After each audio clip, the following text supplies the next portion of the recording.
You've mentioned that change is the biggest cause of anxiety. So, how do we develop a mindset that embraces change? For example, I've noticed this current life which I live at the moment. I'm single. I'm focusing on my business. Everything is going well, and at some point, I would I like the idea of starting a family, but there's part of me which is resisting it because I know how much my life will change once that happens. So how do I learn to sort of embrace that more and Mm. welcome it?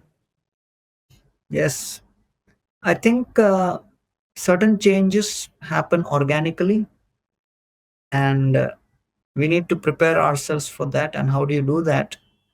Is number one, you have to make your mind flexible and supple to change, to accept change.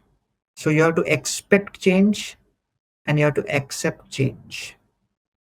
And therefore, change can sometimes neither be interfered nor can it be interpreted. Like, for example, you cannot understand sometimes why certain changes have happened. Even if you speculate for hours and hours and hours, you can't understand. So, therefore, you need to create a mindset to accept change and have the attitude of accepting the divine will. And I would say the best way to do that is four things. One, associate with people who are trying to develop a flexible mindset. What is flexibility mindset?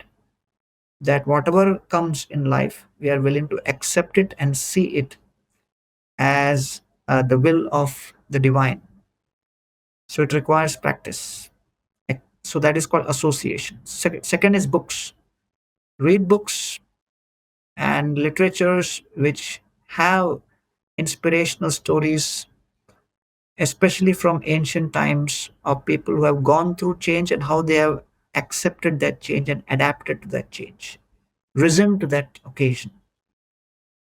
So that's very inspirational. Then we realize that the change I'm going through is insignificant compared to what they went through. C is contemplation. Spend some quality time on contemplating on the part of you which doesn't change, which is I as a soul, have a relationship with the super soul, God, and that prayer, which connects us on an eternal level, gives us the confidence that whatever change may happen externally, one part of me has a eternal permanent relationship with the divine, which nothing can touch, nothing can change. So when you know that you have something which can never change, that gives a certain level of strength and confidence and conviction.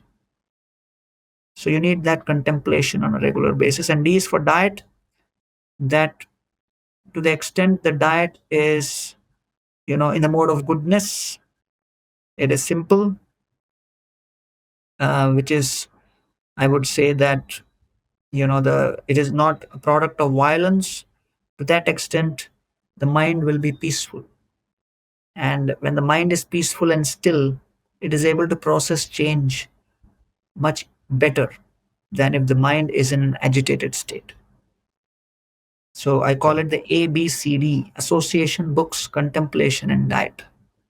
Bring it in your lifestyle and see the difference.